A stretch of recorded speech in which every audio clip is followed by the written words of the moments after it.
Yogi Cameron, you're quite particular about being called Yogi.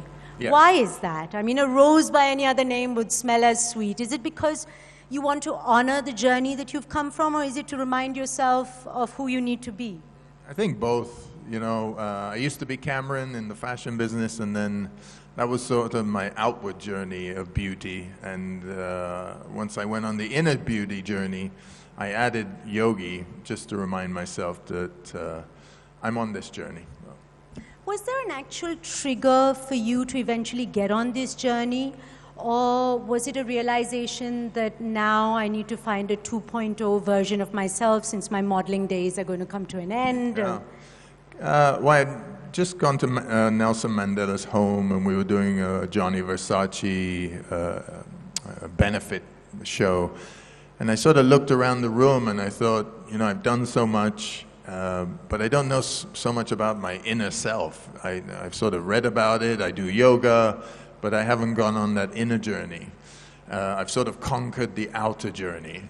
And at that point, and I met Nelson Mandela and I spoke to him, and you know, I was looking at this guy and I was saying, you know, he's been in jail 27 years and he's so peaceful and he's so kind and so gentle, and I don't think anybody else could do that. I went back to New York, I stopped modeling, and I started to go on the inner journey.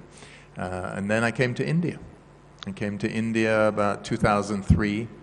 I had read about ayurvedic medicine, I was doing some yoga, and the first thing, you know, Dr. Vasudeva, who I was studying with, said to me is, mind and body cannot be separated. You have to study ayurvedic medicine with yoga. That's the completion of two. You can't separate them. And at that time, I took the inner journey. You talked about seeing Nelson Mandela and seeing how peaceful he was. Is it also because the life of a supermodel is the complete polar opposite of that, because you're in such a fickle world of, you know, highs and lows, drugs, starvation, indulgence? Talk to us about that a little bit. You know, the fashion business is fast. There's no other business, Bollywood, Hollywood, it's all pretty slow compared to the fashion business.